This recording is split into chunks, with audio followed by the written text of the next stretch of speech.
Hello friends, welcome back. मेरा नाम है कपिल और आज के इस वीडियो में हम कंपैरिजन करने जा रहे हैं iPad pro versus MacBook pro. अगर अभी तक आपने वीडियो को लाइक नहीं करा है, चैनल को सब्सक्राइब नहीं करा, तो फटाफट से चैनल को सब्सक्राइब कर दो, वीडियो को भी लाइक कर दो ताकि इस तरीके के फ्यूचर वीडियोस आपको मिल सकें। और आपके चैनल को सब्सक्राइब करने से चैनल को हेल्प मिलती है और मेरे को भी थोड़ा मोटिवेशन मिलता है ताकि मैं इस तरीके के और नए वीडियोस बना सकूं। तो प्लीज़ जल्दी से लाइक कर दो और सब्सक्राइब कर दो। ये वीडियो का पर्पस है, जो बायर्स के मन में कंफ्यूजन रहता है कि हम आईपैड लें या मैकबुक लें, तो ये वीडियो के बाद आपको हेल्प मिल सकती है कि एक बेसिक को बोलते हैं ना कि एक पैरामीटर्स की लिस्ट बन जाएगी कि जिसके बेसिस पर आप डिसाइड कर सकते हैं कि वेदर आपको एक मैकबुक मतलब आईपैड के अंदर इन्वेस्ट करना चाहिए या मैकबुक के अंदर। तो इस वीडियो के अंदर मैं यूज़ कर रहा हूँ मेरा iPad pro 11 inch with M1 chip और ये 256 GB स्टोरेज वाला मॉडल है विथ LTE। और मैं मैकबुक के अंदर यूज़ कर रहा हूँ मेरा 14 इंच M1 प्रो वाला मैकबुक प्रो। इसके अंदर है 10 कोर CPU, 16 कोर GPU और 16 न्यूरल इंजन और 1 TB SSD। तो इस कंपैरिजन में ये दो डिवाइसेस यूज़ कर रहा हूँ। लेकिन अब मेरा जैसा पहले का इससे कोई फ़र्क नहीं पड़ता, आपका प्रो है, एयर है, क्या है।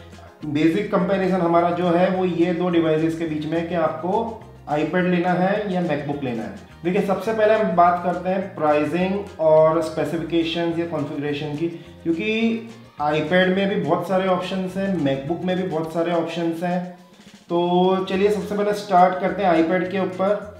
मैं इसके अंदर अब वापस जो कवर कर रहा हूँ सेक्शन वो खाली है, मतलब एक स्पेसिफिकेशन है, वो बोलते हैं ना कि हर तरीके के आईपैड का दिखाना पॉसिबल नहीं है। तो मैं इसके अंदर आईपैड प्रो का स्पेसिफिकेशन और प्राइसिंग को ले रहा हूँ, क्योंकि सामने कंपैरिजन में मैकबुक प्रो के साथ करने वाला हूँ। तो देखिए, आईपैड के अंदर एट प्रेजेंट हमारे पास दो ऑप्शन है आईपैड प्रो में, एक 11 इंच और एक है 12.9 इंच। आईपैड प्रो का प्राइसिंग 71,900 से, मतलब जो 11 इंच का मॉडल है वो इट स्टार्ट फ्रॉम 71,900 और 12.9 इंच जो है इट स्टार्ट फ्रॉम 99,900, मतलब ऑलमोस्ट 1 लाख का उधर से उसका स्टार्ट होता है। अब इसके अंदर हम और थोड़ा आगे देखते हैं। अब सपोज मैं 11 इंच के ऊपर इसमें देख रहा हूँ। अब 11 इंच में अगर 256 GB अगर लेते हैं हम, क्योंकि मेरे हिसाब से ये मानना है कि 128 GB इज़ नॉट इनफ। अगर हमारा एक बोलते हैं ना कि हमारा मेन प्राइमरी डिवाइस अगर आईपैड है तो एटलीस्ट 256 GB रिक्वायर्ड है, तो मैं 256 GB को ही कंसीडर कर रहा हूँ, और उसमें भी वाईफाई प्लस सेल्यूलर। तो ये कॉस्टिंग हमारी आ जाती है करीब 94,900 यानी 95,000 का। और इसके में एंग्रेविंग का तो ठीक है, इट्स फ्री। लेकिन अब इसके बाद अगर हमें एप्पल पेंसिल भी अगर ऐड कर देते हैं, क्योंकि अगर इसको प्रॉपर फंक्शनली सारी फंक्शंस यूज़ करना तो you need an apple pencil, तो एप्पल पेंसिल ऐड कर दिया। फिर मैजिक कीबोर्ड का रिक्वायरमेंट इसलिए है कि अगर आपको एक प्रॉपर लैपटॉप एक्सपीरियंस चाहिए तो फिर आपको मैजिक कीबोर्ड चाहिए। तो पहले एप्पल पेंसिल ऐड कर देते हैं और कीबोर्ड को भी ऐड कर देते हैं, मैजिक कीबोर्ड इसका आता है 27,900, मतलब इट्स नॉट चीप। हमारे टोटल कॉस्टिंग आईपैड प्रो की विथ द रिक्वायर्ड एसेसरीज, उसकी कॉस्टिंग हमारी आ जाती है 1,33,700। तो ये कॉस्टिंग तो हो गई हमारी आईपैड प्रो की। ये एक मैंने मतलब आईपैड प्रो में मिड रेंज ले लिया है, ना एकदम टॉप मॉडल लिया है ना एकदम नीचे लिया है, मतलब 12.9 इंच भी नहीं लिया, मैंने 11 इंच लिया है, क्योंकि मैं दोनों यूज़ कर चुका हूँ, 12.9 इंच भी और 11 इंच भी। तो मेरे हिसाब से मेरा पर्सनल मानना है कि 11 inch is actually the perfect size. तो मैं 11 इंच का ले रहा हूँ। अगर इसकी जगह आप 12 इंच लेंगे तो 10-20 हज़ार रुपये उसके और ऐड कर सकते हैं, पर मेरे हिसाब से 11 इंच इनफ है। तो इस वीडियो में मैं 11 इंच का ही ले रहा हूँ। तो हमारा iPad pro with basic accessories, मतलब जो रिक्वायर्ड एसेसरीज है, उसकी कॉस्टिंग आ गई 1,33,700। अब चलिए हम देखते हैं मैकबुक को। मैकबुक के अंदर देखिए, अगर हम खाली M1 चिप पे जाएं तो 13 इंच का ऑप्शन अवेलेबल है, पर अब फ्यूचर प्रूफ के हिसाब से मैं इसके अंदर 14 इंच का ही कंसिडर कर रहा हूँ, जिससे कि 2021 का जो मॉडल है तो 14 इंच का मैकबुक प्रो। और मेरे हिसाब से हमको एटलीस्ट 1 TB SSD के साथ लेना चाहिए, तो इसके अंदर मैं एकदम लोएस्ट मॉडल की जगह जो इनका सेकंड मॉडल है with 10 core CPU, 16 core GPU, 16 GB RAM और 1 TB SSD, तो ये वाला मॉडल को ही इसमें कंसिडर करना। देखिए इसमें वैसे तो दो ऑप्शन है, मतलब स्टार्टिंग होता है 1,94,900 यानी 1,95,000 का, और 2,39,900 यानी अप्रॉक्सीमेट 2,40,000। तो हम लोग लेकिन इसके अंदर 2,40,000 वाला मॉडल कंसिडर कर रहे हैं कंपैरिजन में। तो सिलेक्ट, और इसके अंदर मैं CPU कोई एक्स्ट्रा अपग्रेड नहीं कर रहा हूँ, जो इसके अंदर आ रहा है मॉडल वो that is more than enough. RAM भी 16 GB, 1 TB SSD is enough, और कोई एक्स्ट्रा सॉफ्टवेयर नथिंग। तो हमारे इसकी कॉस्टिंग इसके अंदर कोई हमको एडिशनल वो एसेसरीज की जरूरत नहीं है। तो ये हो गया 2,39,000 मतलब 2,40,000, और उसका हो गया 1,34,000। और ये देखिए मतलब मैं इसमें जो कॉस्टिंग है इसके अंदर ऑलरेडी मैं मैजिक कीबोर्ड और एप्पल पेंसिल को कंसीडर कर चुका हूँ। एप्पल पेंसिल हो सकता है आप एक बार शायद स्किप कर दें अगर आपको आर्टिस्ट या उस तरीके का काम नहीं है स्पेसिफिकली, लेकिन कीबोर्ड तो आपको चाहिए अगर आपको iPad Pro को एकदम proper as a laptop experience अगर आपको चाहिए, और उसके लिए मैं मैजिक कीबोर्ड ही रिकमेंड करूंगा, कोई थर्ड पार्टी कीबोर्ड नहीं। देखिए अब रही परफॉर्मेंस की बात, तो परफॉर्मेंस में दोनों में से कोई भी कम नहीं है। They are both very snappy, मतलब क्लिक करो और काम होगी, मतलब सीधा ओपन हो जाएगी ऐप, ईच एंड एवरीथिंग। क्योंकि ये भी M1 चिप है, ये भी एप्पल सिलिकॉन है, ये M1 Pro है, मतलब दोनों ही दे आर एक्सट्रीमली फास्ट। तो परफॉर्मेंस वाइज तो कोई इश्यूज नहीं है दोनों में। अब ऑपरेटिंग सिस्टम की बात करें, iPad के अंदर या iPad Pro के अंदर आता है iPad OS। iPad Pro में बेसिकली आता है iPad OS, और मैक के अंदर या मैकबुक के अंदर आता है मैक OS। iPad OS जो है बेसिकली आप इसको कंसिडर कर सकते हैं, it's strip down version of Mac OS। Mac OS एक फुल ऑपरेटिंग सिस्टम है, उसका कोर पार्ट या कुछ भी मतलब बोलते हैं ना, सब उसका shrink down strip down version वो है iPad OS। तो iPad OS के अंदर ये है कि इसके अंदर आप वही एप्स रन कर सकते हैं जो ऐप स्टोर में अवेलेबल हैं, बट उसका एक एडवांटेज ये भी आपको सिक्योरिटी भी मिलती है, क्योंकि ऐप स्टोर के अंदर आपको मालवेयर वगैरह से की कोई ऐप की कोई प्रॉब्लम नहीं आएगी। दे आर लाइक बहुत थरोली स्कैनिंग वगैरह सब कुछ होके उधर से आता है, पूरा उनका बहुत अच्छा प्रोसीजर है एप्पल का। तो इसके अंदर आपको जो भी कुछ मिल रहा है यू आर गेटिंग, मतलब सेफ्टी और सिक्योरिटी बहुत अच्छी मिलती है। अगर हम मैकबुक की बात करें या मैक की, तो मैक OS में ऐप स्टोर से तो हम कर ही सकते हैं, लेकिन बाहर से डायरेक्ट भी डाउनलोड कर सकते हैं। तो ये तो देखिए फुल फ्लेजेड ऑपरेटिंग सिस्टम हो गया, ये एक स्ट्रिप डाउन वर्जन हो गया। फिर ऐप कंपैटिबिलिटी, iPad के अंदर ये जो ऐप स्टोर में ऐप्स हैं आप खाली उसी ऐप्स को रन कर सकते हो, लेकिन मैक OS एटलीस्ट अब जो ये एप्पल सिलिकॉन बेस्ड जो मैक्स आ रहे हैं इसके अंदर हम मैक की एप्स तो रन कर ही सकते हैं, और साथ ही साथ iPad की एप्स को भी इसमें रन करा जा सकता है। ये आप जो देख रहे हैं आर्टिकल, मतलब अब आईफोन और iPad की एप्स भी हम एप्पल पे मैक पे चला सकते हैं as long as it is using an Apple silicon, मतलब वो M1 या M1 Pro बेस्ड होना चाहिए। अगर वो इंटेल बेस्ड है तो उस पर ये एप्स नहीं चलेंगी। तो ये एक बहुत बड़ा एडवांटेज है, मतलब हमको मैक की एप्स तो हम चला ही सकते हैं मैक के ऊपर, साथ ही साथ iPad या आईफोन की एप्स को भी इसके ऊपर रन कर सकते हैं विदाउट यूजिंग एनी, मतलब कोई एमुलेटर वगैरह कुछ जरूरत नहीं, डायरेक्टली हम रन कर सकते हैं।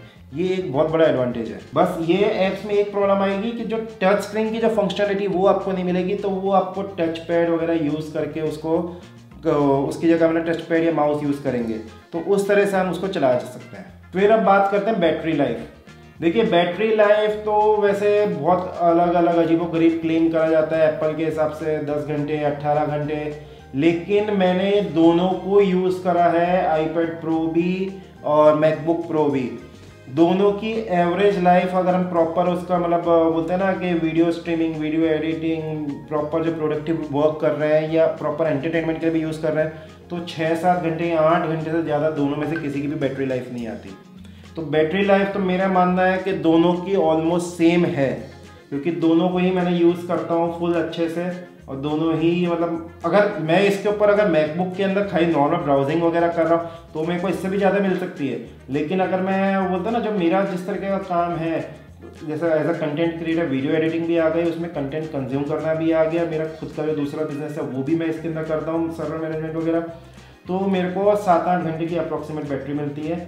और सेम वे मेरा iPad के अंदर, iPad में भी मेरे को, iPad Pro में भी मेरे को 6 से 8 घंटे की बैटरी लाइफ मिल जाती है। तो बैटरी लाइफ मेरा ये मानना है कि दोनों की ऑलमोस्ट सेम है, मतलब प्रैक्टिकल लाइफ यूजेज की बात कर रहा हूँ, रियल लाइफ यूजेज की। ऑन पेपर तो बहुत आता है वेरिएशन, रियल लाइफ में इतनी मिलती हैं और दोनों I am happy with it. तो मतलब उसके अंदर आप कंपैरिजन में मैं कहूँगा दोनों सेम है। फिर आता है स्क्रीन साइज एक ऑप्शन। देखिए आईपैड के अंदर हमारे पास दो ऑप्शन है, 11 इंच 12.9। मैं आईपैड प्रो की बात कर रहा हूँ एट प्रेजेंट, 11 इंच और 12.9 इंच। और मैकबुक प्रो के अंदर हमारे पास दो मेन ऑप्शन है, 14 इंच एंड 16 इंच। मेरा 14 इंच यूज़ करता हूँ। तो ये ऑप्शन अगर आपको थोड़ा बड़ा स्क्रीन चाहिए तो फिर 12.9 इंच का तो ऑप्शन है आईपैड प्रो में, लेकिन मैकबुक के अंदर उससे भी बड़ा मतलब अप टू 16 इंच भी आप जा सकते हैं। और स्क्रीन क्वालिटी टेक्निकली चाहे दोनों में कितना ही फर्क हो, मिनी एलईडी ये वो दुनिया भर के ऑप्शन, लेकिन अगर रियल लाइफ यूजेज की बात करें तो दोनों का स्क्रीन दे आर परफेक्ट। मैंने आउटडोर भी यूज़ करा है, आउटडोर में भी कहीं पे कोई प्रॉब्लम नहीं, इंडोर में तो कोई प्रॉब्लम है ही नहीं। तो स्क्रीन वाइज दोनों ही परफेक्ट हैं, नो इश्यूज एट ऑल। और पोर्टेबिलिटी और वेट, तो डेफिनेटली आईपैड की पोर्टेबिलिटी तो मतलब मैकबुक के अंदर आईपैड के जैसी पोर्टेबिलिटी तो मिल नहीं सकती। IPad basically it's a very light weight, मन करा तो कीबोर्ड के साथ यूज़ करा, नहीं करा तो डायरेक्ट उठाया और चल दिए। तो ये एक बहुत अच्छा फीचर है। तो इसके अंदर तो आईपैड इज़ क्लियर विनर कि अगर आपको पोर्टेबिलिटी चाहिए, लाइट वेट चाहिए तो आईपैड। फिर इसका देखिए मतलब अगर मेरे को मैकबुक पे काम करना है तो मेरे को कहीं ना कहीं बैठने को जगह चाहिए। मैं इसको तो एक हाथ पे लेके ऐसे काम नहीं कर सकता, इट्स नॉट फिजिबल। हाँ छोटा सा कोई टास्क वास्क करना तो बात अलग है, पर इसको खोल के करके। और आईपैड का क्या है, इसको I can do it anything anyway, मतलब कितना ईजी है इसको यूज़ करना। टच स्क्रीन है पूरा, मतलब मेरा कीबोर्ड तो मेरे को यूज़ करना तो मैं करूँ, नहीं तो मैं बिना इसके भी इसको ईजिली यूज़ कर सकता हूँ।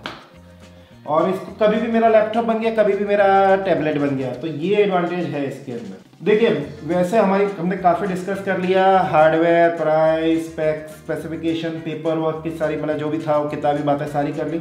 अब आते हैं रियल लाइफ के अंदर, यूजेज के अंदर, रियल लाइफ में कौन विनर है और किसके ऊपर हम क्या कर सकते हैं क्या नहीं, या कौन सी चीज़ किसके काम की है।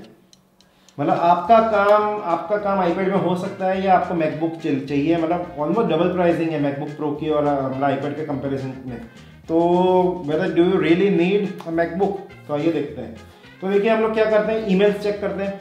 तो दोनों में ही ईमेल का क्लाइंट बहुत अच्छा मेल क्लाइंट इनबिल्ट है, तो मेल्स तो आप किसी में भी कर सकते हैं। और उसके अलावा माइक्रोसॉफ्ट आउटलुक वगैरह हर तरीके का मेल क्लाइंट अवेलेबल है, चाहे आईपैड हो चाहे मैकबुक प्रो। तो as far as email is concern दोनों में ही आप ये चीज़ कर सकते हैं, मतलब आपको मैकबुक की स्पेसिफिक ज़रूरत नहीं है। इंटरनेट ब्राउजिंग दोनों में ही सफारी, क्रोम, हर तरीके के ब्राउज़र अवेलेबल है। और इवन डेस्कटॉप व्यू मिलता है आईपैड के अंदर, तो ये नहीं है कि हमारी मोबाइल वर्जन खुलेगा साइट का, तो वो भी एक फीचर है, मतलब दोनों में ही अवेलेबल है। फिर वर्ड प्रोसेसर, आज हमको वर्ड में डॉक्यूमेंट करना है या गूगल डॉक्स के अंदर करना है, तो वो दोनों ही चीज़ें पॉसिबल है। मतलब माइक्रोसॉफ्ट वर्ड भी अवेलेबल है आईपैड में और मैकबुक में, फिर गूगल डॉक्स वगैरह भी सब कुछ अवेलेबल है। तो गूगल डॉक्स की ऐप भी अवेलेबल है ये आईपैड में। फिर नोट्स टेकिंग, अगर नोट्स टेकिंग की बात करें ना तो उसके अंदर आईपैड का थोड़ा अपर हैंड है। मतलब अगर हमारा प्रॉपर टेबल चेयर है तो उसके अंदर हम बैठ के आराम से कर सकते हैं मैकबुक के अंदर। लेकिन अगर हमको खड़े खड़े कोई नोट्स लेना, कुछ लेना है, तो उसके लिए आईपैड इज अ विनर। और उसमें भी खास करके अगर आपके पास एप्पल पेंसिल हो तो जस्ट करा और आप अपना इजीली मैन्युअली लिख सकते हैं। कोई मीटिंग का नोट्स लेना है या क्लास में है तो फॉर स्टूडेंट्स उसके अंदर भी नोट्स बहुत इजीली लिया जा सकता है अगर आपके पास आईपैड है। उतना मतलब मैकबुक के अंदर इट्स नॉट दैट ईजी। तो over year iPad is better इस चीज़ के अंदर अगर हम बात करें तो। फिर स्क्रिबलिंग करनी हो, ये थोड़ा बहुत मतलब ऐसा छोटा मोटा अगर कोई ड्राइंग करनी है, नथिंग समथिंग लाइक दैट, तो वो भी हम आईपैड में कर सकते हैं। मैकबुक के अंदर वो चीज़ नहीं कर सकते क्योंकि एप्पल पेंसिल है आईपैड में हमारे पास अवेलेबल, मैकबुक में वो नहीं है। तो अगर स्क्रिबलिंग और इसमें छोटा मोटा आर्टिस्ट वर्क जैसा करना हो छोटा मोटा तो वो भी। और प्रोफेशनल आर्टिस्ट जो हैं उनके लिए भी iPad is the only way to go, क्योंकि मैकबुक में वो एप्पल पेन दिया तो फिर उनको वापस से दूसरा टैबलेट लेना पड़ेगा ड्राइंग के लिए और उसके अंदर वो करेंगे, उसको इसके बाद अटैच करना पड़ेगा एज ए एसेसरी। लेकिन अगर हमको डायरेक्टली करना हो तो वो आईपैड में कर सकते हैं। फिर LTE ऑप्शन, सेल्यूलर ऑप्शन या LTE ऑप्शन जो भी आप कहना चाहें, वो खाली आईपैड में अवेलेबल है, वो मैकबुक में अवेलेबल नहीं है। तो अगर आज मैं कहीं पे जा रहा कर रहा हूँ तो मेरे को अपने मोबाइल या दूसरे वाईफाई हॉटस्पॉट के ऊपर डिपेंड होने की ज़रूरत नहीं है। मतलब डायरेक्ट इसके अंदर मैंने LTE वर्जन ही लिया हुआ है इसी वजह से। तो डायरेक्टली जस्ट मैं स्टार्ट करा and it is always connected to internet. Wifi है तो ठीक है, नहीं है तो भी ठीक है, but I am always online. फिर ऑलवेज ऑन का एक है, मतलब आईपैड ना हमारा हरदम चालू रहता है। मतलब मैकबुक जो है इसको तो शट डाउन करके रख दिया, जब चालू करना है तो we have to boot it up and do everything. लेकिन आईपैड में ऐसा नहीं है, आईपैड हमारा ऑलवेज ऑन है, खाली जैसे टैप करा तो आईपैड स्टार्ट हो जाएगा। तो ये एक एडवांटेज है, ये एक बटन दबाया साइड में आईपैड चालू हो गया, तो ये एक एडवांटेज है आईपैड में, मतलब इन एन इंस्टेंट आपको आपका डिवाइस अवेलेबल हो गया। फिर देखिए ये कीबोर्ड, एप्पल पेंसिल, इस तरीके की एसेसरीज हमको आईपैड में चाहिए, मैकबुक में नहीं चाहिए, क्योंकि मैकबुक में ऑलरेडी कीबोर्ड वगैरह इनबिल्ट है। मतलब आईपैड को अगर हमको इसके अंदर लैपटॉप एक्सपीरियंस चाहिए तो फिर हमको ये एप्पल पेंसिल और एप्पल कीबोर्ड, मैजिक कीबोर्ड के लिए इन्वेस्ट करना पड़ेगा। And these are not cheap. Apple pencil ये सेकंड जनरेशन ऑलमोस्ट 10,000 की आती है, ये एप्पल कीबोर्ड जो है 28,000 का आता है। हमने नो डाउट इनिशियली कॉस्टिंग में इसको इंक्लूड कर लिया है, बट मैं बता रहा हूँ कि ये भी एक एडिशनल कॉस्टिंग है, मतलब आपके डिवाइस के अलावा। फिर अगर हम बात करें, अगर आप if you are content creator, आपको वीडियो एडिटिंग अगर मेरे को आईपैड में करना हो तो मैं तो एटलीस्ट नहीं करता हूँ, करने वाले करते हैं, LumaFusion वगैरह सब कुछ चलाते हैं, KineMaster वगैरह भी चलाते हैं आईपैड में। लेकिन जो प्रॉपर प्रोफेशनल आपको बोलते हैं ना, और कंफर्ट चाहिए, जो ईज ऑफ यूज़, तो वो उसके लिए आपको एक फुल फ्लेजेड कंप्यूटर चाहिए, चाहे वो मैक हो या चाहे PC हो। तो उसके अंदर आईपैड मेरे हिसाब से it can not replace your computer और लैपटॉप। तो वीडियो एडिटिंग के लिए इसमें मेरे हिसाब से इट्स अ फेलियर, मतलब it's not really that good. फिर I am also sys admin, server management, तो इसलिए मैंने ये चीज़ ली है क्योंकि हो सकता है कुछ वीडियोज़ व्यूअर्स मेरे सर्वर एडमिनिस्ट्रेटर्स भी हों। तो सर्वर मैनेजमेंट वगैरह की अगर बात आए, सर्वर्स को कनेक्ट करना, ये वो सब कुछ, तो उसके अंदर तो मेरे हिसाब से दोनों ही ठीक ठाक हैं। मतलब मैं SSH वगैरह भी सब कर सकता हूँ आईपैड से, मैक से तो कर ही सकता हूँ, रिमोट डेस्कटॉप वगैरह भी हो जाता है ऑलमोस्ट। बाकी ज़्यादा सारी चीज़ें हो जाती हैं, कई बार थोड़ा जुगाड़ लगाना पड़ता है, जैसे जावा वगैरह इसमें अवेलेबल नहीं होता आईपैड में, तो मैं दूसरे तरीके से कर लेता हूँ, बट आईपैड में वो पॉसिबल है। मतलब अगर कोई सर्वर्स वगैरह में डाउन हुआ, कुछ आउटेज हुआ, थोड़ा प्रॉब्लम होता है, इट्स नॉट मतलब बोलते हैं ना कि इतनी स्पीड नहीं आती वर्क में, एफिशिएंसी थोड़ी डाउन हो जाती है अगर मैं आईपैड में कर रहा हूँ, but I can, it's manageable. तो आईपैड में वो पॉसिबल है। तो मैंने जितना हो सकता था सारे पॉइंट्स कवर करे आईपैड और मैकबुक प्रो के डिफरेंसेस। तो आई होप अब इस वीडियो के बाद आप डिसाइड कर सकते हैं आपको क्या लेना चाहिए, या आपका कन्फ्यूजन दूर होगा कि भाई आईपैड लें, मैकबुक लें, मैक की तरफ जाए। मतलब और ये देखिए, ये जरूरी नहीं कि आप आईपैड प्रो ही लें, मतलब इसमें आईपैड 6 जनरेशन, आईपैड 9 जनरेशन कोई भी ले, वो सारे ही खरी है। एप्पल पेंसिल किसी किसी में नहीं चलेगी जैसे, तो वो एक अलग चीज़ है, लेकिन उसके अलावा सारे ही फीचर्स हर आईपैड में चलेंगे। मतलब कीबोर्ड वगैरह भी आप एक्सटर्नल ब्लूटूथ से कनेक्ट कर सकते हैं। आई होप आपको ये वीडियो से अब एक होता है ना, you will be able to decide कि whether you need to go for an iPad or a MacBook. So that's it for this video. I hope you like the video. या जल्दी से वीडियो को लाइक कर दो, channel को subscribe कर दो, कमेंट में बताओ नेक्स्ट वीडियो आपको किस टॉपिक पे देखना है। I will try my best to make that video. Thank you. Have a great day. Bye bye.